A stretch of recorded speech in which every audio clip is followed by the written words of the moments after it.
బా థ్యాంక్స్ అమ్మా. Head bath చేస్తే చాలా రిలాక్స్డ్గా ఉండేట్టుంది. రిలాక్సేషనా? నీకా? మళ్ళీ హెడేక్ వచ్చేలా చేస్తాను. నిన్ను రిలాక్స్డ్గా ఉండనీయను సాకేత్. అమ్మా, నేను గుడి నుంచి వచ్చేలోపు పాయసం గారెలు చేస్తావుగా? అలాగే సాకేత్. ఏంటమ్మా అదోలా ఉన్నావు? అబ్బే ఏం లేదురా.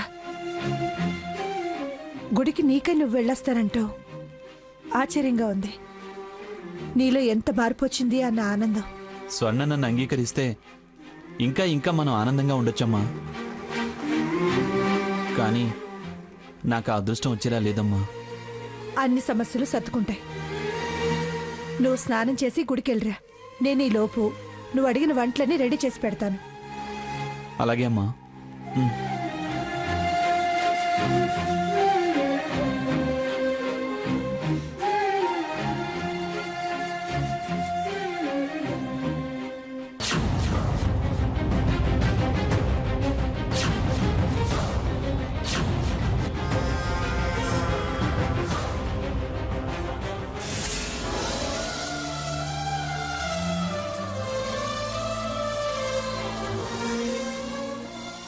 సీత, ఏంటత్తయ్య గారు? నాకు సహాయం చేయాలమ్మా. సహాయమా? ఏంటత్తయ్య గారు అది? నాకెందుకో సాకేత్ విషయంలో అనుమానంగా ఉందమ్మా. అదేంటత్తయ్య గారు, మీరే అలా అంటారేంటి? సాకేత్ ఎప్పుడు అలాంటి పని చేయడత్తయ్య గారు. నేను జరిగిపోయిన దాని గురించి మాట్లాడలేదమ్మా.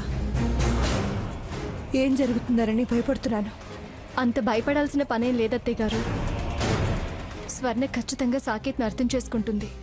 నాకు ఆ నమ్మకం ఉంది. కానీ ఈ లోపు వీడేదైనా అఘాయిత్యం చేసుకుంటాడేమోనని భయంగా ఉంది. చచో, సాకేత్ అంత పిరికివాడు కాదత్తయ్య. కానీ నాకు అలా అనిపించడం లేదమ్మా. ఎందుకలా అంటున్నారు? రాత్రి నేను వాడి గదికెళ్ళాను. రేపు నాకు తలంటుతావా? పాయసం గారెలు చెయ్యమ్మా. నీ చేతి వంట తిని చాలా రోజులైందమ్మా. వాడి మాటలు వాడి ప్రవర్తన నాకు అనుమానం కలిగిస్తున్నాయి సీత. వాడు గుడికెళ్తానంటున్నాడు. పైగా పాయసం గారెలు చెయ్యమ్మా అన్నాడు. అందుకే భయంగా ఉంది.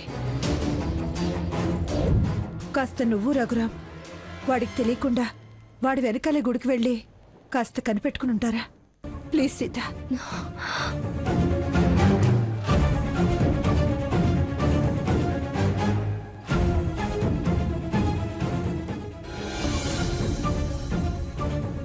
సరే అత్తయ్య, మీరింతగా బతిమాలాలా?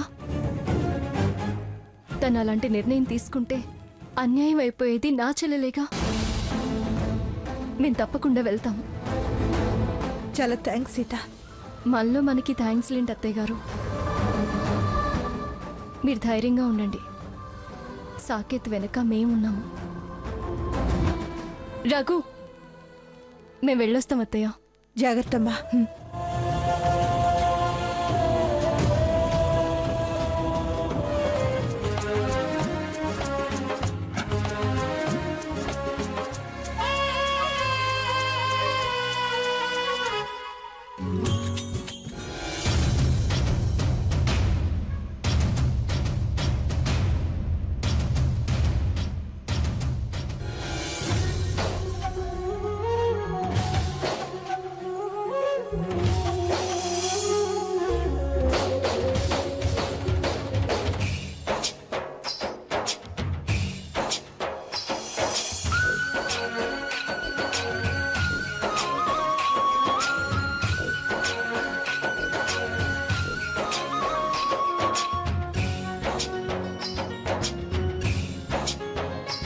ఓం శ్రీమాత్రే నమః.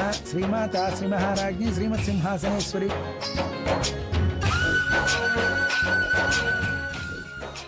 పూజారి గారు, నా భార్య చాలా ఇబ్బందిలో ఉంది. తన పేరు మీద అర్చన చేయండి. తమరి పేరు చెప్పండి. పిఠాపురం స్వర్ణ. మీ పేరు చెప్పండి. నా పేరుని కాదండి, నా భార్య పేరుని చేయించండి. తను చాలా కష్టాల్లో ఉంది. ఏ ప్రమాదం జరగొద్దు. ఏ విధంగానూ నేను తను నష్టపోవద్దు. తను త్వరగా కోలుకోవాలి. భర్త పేరు కూడా చెప్పాలండి. నా పేరున చేస్తే ఫలితం రాదండి. నా టైం అంత బాలేదు. తన పేరునే చేయించండి ప్లీజ్ అండి. అలాగే.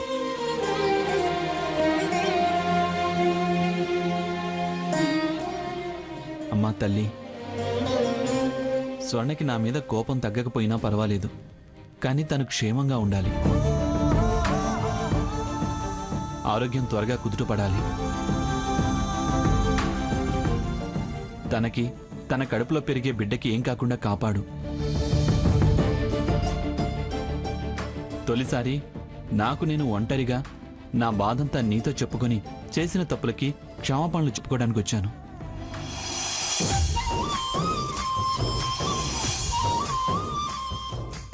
దయచేసి నన్ను క్షమించు. నా మీద దయ చూపించి మన్నించు తల్లి. అమ్మా, ఆ పందిరి కూలిన విషయం నీకు తెలుసు. శివుని ఆజ్ఞ లేనిదే చీమైనా కుట్టదంటారు. నాకు ఆ పందిరి కూలటానికి ఏ సంబంధం లేదని నీకు తెలుసు. కానీ నా మీద నింద పడింది. స్వర్ణ అపార్థం చేసుకుంది, నన్ను ద్వేషిస్తోంది, అసహించుకుంటోంది. ఆ అపార్థం తొలగేలా చూడు తల్లి. తన మనసు మార్చు. నాకే శిక్షైనా వెయ్యి, నేను భరిస్తాను. కానీ స్వర్ణం నాకు దూరం చేయకు. అపార్థాలు పెరగనీయకు. నా మొర ఆలకించు తల్లి. ఆబాల గోపవిత సర్వానుల్లంఘ్య శాసన శ్రీచక్రరాజ నిలయ శ్రీమత్ త్రిపుర సుందరి. హారతి తీసుకోండి. మీ కలవరం నేను నా కళ్ళతో చూశాను. అపార్థం మీ దంపతుల మధ్య మనశ్శాంతి కరువయ్యేలా చేసింది. ఈ ఉరుములు మెరుపులు శాశ్వతం కావు. ఇదిగో అమ్మవారి కుంకుమ.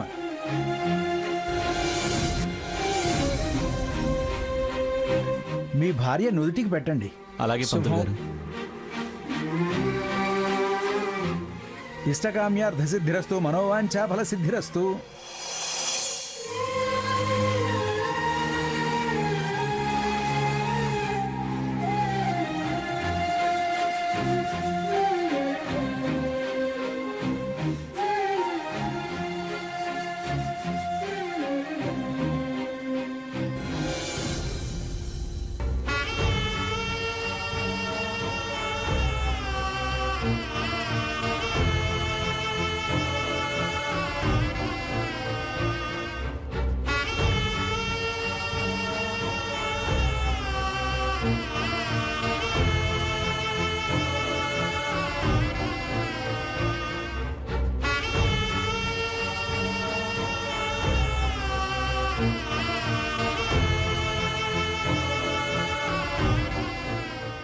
ధర్మం చేయి బాబు, ధర్మం చేయండి అయ్యా బాబు. ధర్మం బాబు.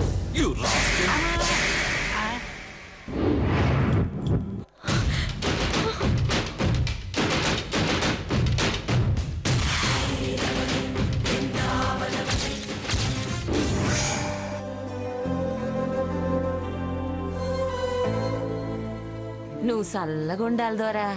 నేను కాదు, మా ఆవిడ బాగుండాలని చెప్పు. మీ ఆవిడ పేరేటయ్యా? స్వర్ణమ్మ. స్వర్ణమ్మ చల్లగా ఉండాలి బాబు. ధర్మప్రభువులు అమ్మగారు చల్లగా ఉండాలి బాబు.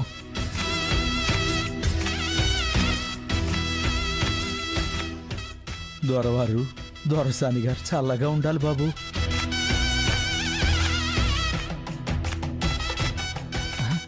అయ్యా అయ్యా, మీరిద్దరు పిల్లా పాపలతో చల్లగా ఉండాలి.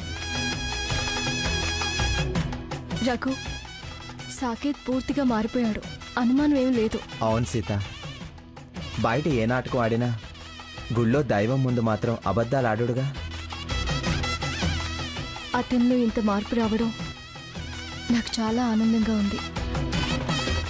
కానీ తను మారిపోయిన తర్వాత స్వర్ణ అపార్థమే నాకు బాధగా ఉంది. పూజారి గారు చెప్పింది విన్నావు కదా, అపార్థాలన్నీ తొలగిపోతాయి.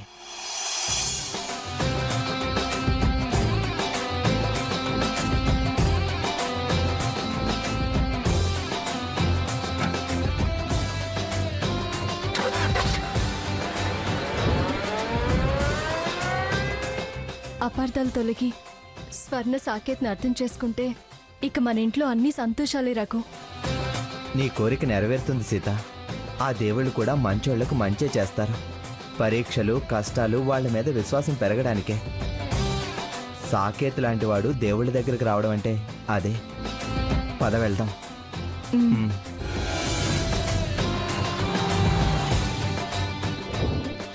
స్వర్ణ స్వర్ణ, అమ్మవారి గుడికెళ్ళాను. పంతులు గారు అమ్మవారి కుంకుమ అర్చన చేసి పెట్టుకుంటే త్వరగా కోలుకుంటామని చెప్పారు. ఇదిగో పట్టు. పట్టు పట్టు.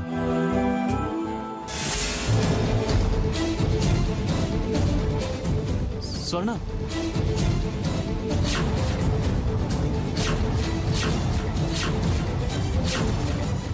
ఓవర్ యాక్షన్ చేయకు.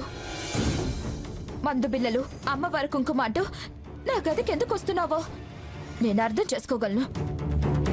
నన్ను డాక్టర్స్ బెడ్ రెస్ట్ తీసుకోమన్నారు. అలా నేను రెస్ట్ తీసుకుంటే ఎక్కడ కోలుకుంటాననే కదా. ఇలా వచ్చి నన్ను ఇరిటేట్ చేస్తే ఆవేశపడి మంచం దిగితే శాశ్వతంగా మంచాన పడతాను.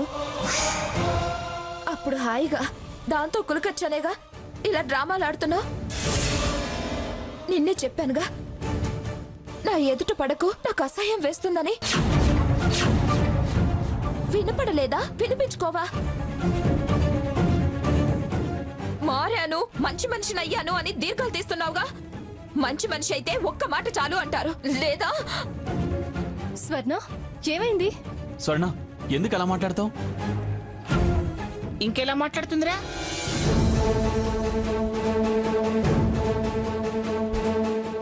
అది మేము నిన్నే చెప్పాంగా. మళ్ళీ ఎందుకురా దాని మీదకి వచ్చావు?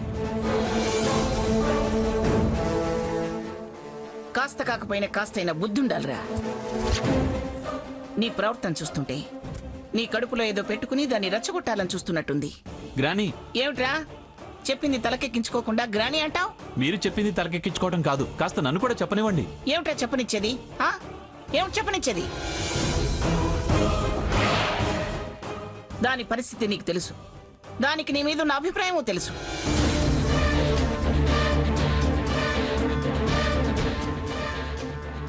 అది నేను నరిచిన విషయమూ తెలుసు. మేము నేను తప్పు పట్టింది కూడా తెలుసు. అయినా రావడం ఎందుకు? దాన్ని నడిపించడం ఎందుకు? బుద్ధి లేకో జ్ఞానం లోపించో కాదు. నేను ఎక్కడికి వెళ్ళి వస్తున్నానో తెలుసా? గుడికెళ్ళి ఆ అమ్మవారిని దీని గురించి వేడుకొని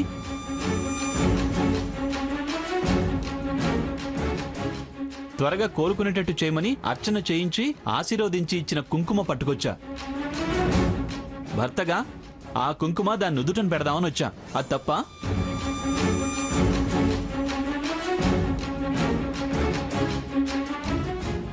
తప్పేరా? అలా విదిలించి పారేసిందిగా. అదేదో మా చేతికిస్తే మేమే ఇచ్చేవాళ్ళంగా. నువ్వు వచ్చి దానికి కోపం తెప్పించగలిగావు గాని కుంకుమ పెట్టగలిగావా?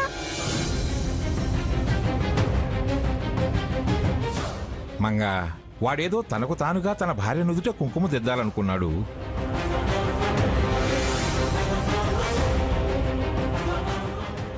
మీరెవరో పెడితే వాడికిలా తృప్తిగా ఉంటుందే? వాడు రాత్రి నుంచే గుడికెళ్ళి రావాలంటున్నాడు అత్తయ్య. సమయం సందర్భం చూసి ప్రవర్తించాలి. ఆరాటపడగానే సరికాదు.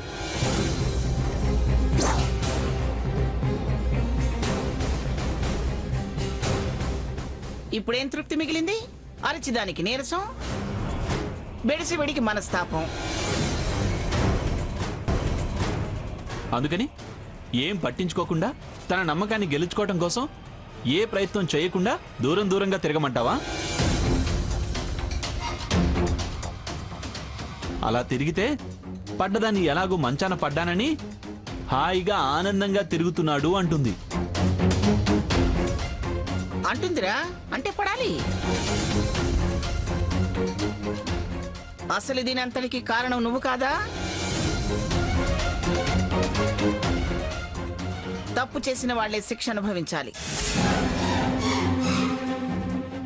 ఏంటి అత్తయ్య గారు, ఎప్పుడో ఏదో పొరపాటు చేస్తే ఇప్పుడు జరిగే ప్రతిదానికి ముడిపెట్టి ఎందుకు వాడిని దోషం చేస్తారు? చూడు, ఒక్కసారి రౌడీ షీటర్గా ముద్ర పడితే జీవితకాలం ఎక్కడ ఏం జరిగినా వాళ్ళని విచారిస్తూనే ఉంటారు పోలీసులు.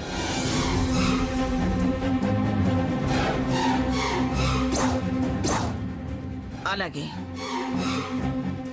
ఒక్కసారి చెడ్డ పని చేస్తే ఏ పని చేసినా అలాగే అనుమానిస్తూ ఉంటారు. అనుమానించండి, అందరూ నన్ను అనుమానించండి, ఎవ్వరూ అర్థం చేసుకోకండి.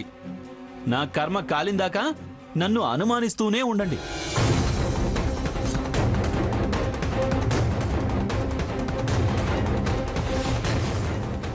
ఎప్పుడో ఏదో చేశానట, అందుకని జీవితకాలం శిక్ష అనుభవించారట.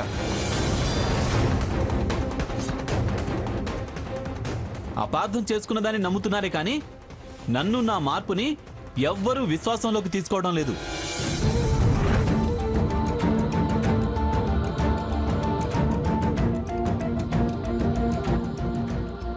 నేనేంటో, నా ఆలోచనలేంటో, నా మార్పేంటో, అందులోని నిజమేంటో స్పష్టంగా మీ కళ్ళతో మీరే చూద్దురు గాని.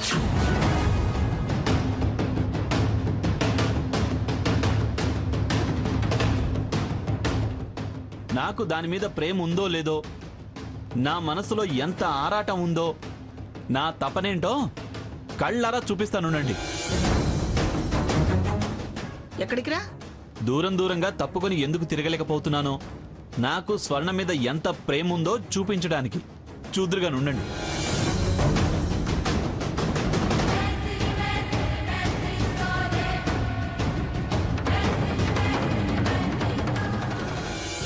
అమ్మా పట్టుకో.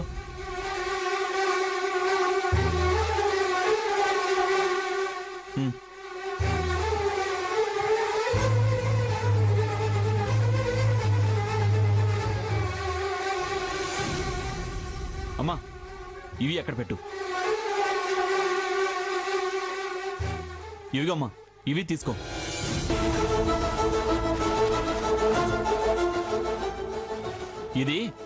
ఇది స్వర్ణకు డెలివరీ అయిపోగానే ఇద్దామని కొన్న డైమండ్ రింగ్.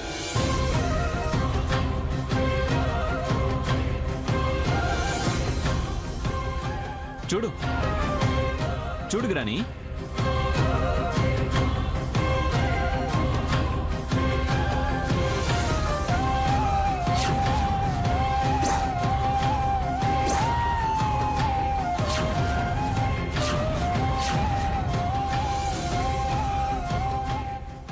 ఇదిగో పట్టు చీర.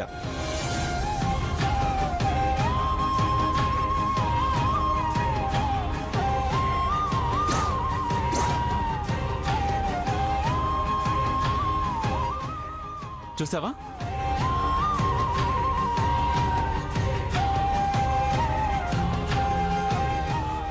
ఇదిగో ఈ చీర చూడు గ్రాని, నీకే.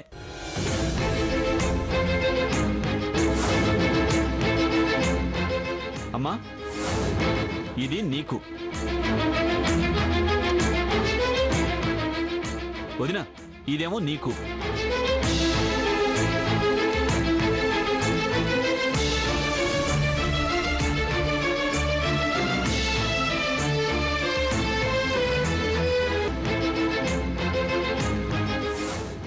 ఇవిగో ఈ డ్రెస్సులు వంశధారకుడు అంటావే, వాడి కోసం.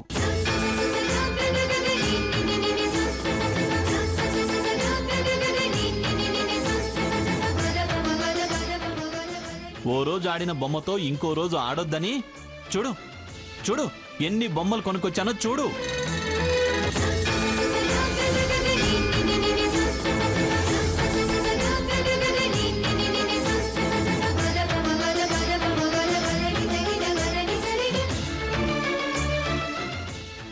చూడండి, సడన్ సర్ప్రైజ్ చేద్దామని ఇవన్నీ ఇలా కప్బోర్డ్లో పెట్టి దాచాను.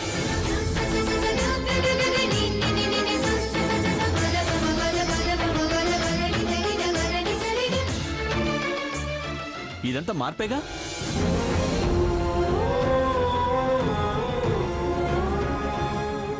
మారకూడదనా?